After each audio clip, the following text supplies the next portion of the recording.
och köra på den nivån.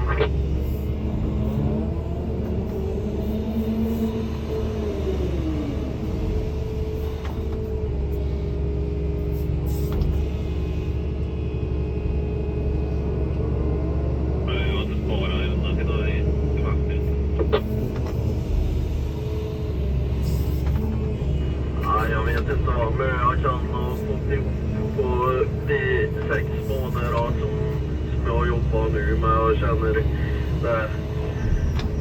det är ingen idé att ta semester.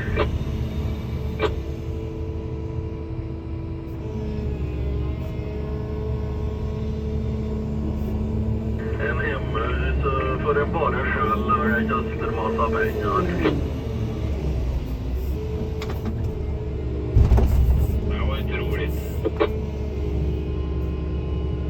Nej, men det är ju så när den är ledig, då kostar det pengar.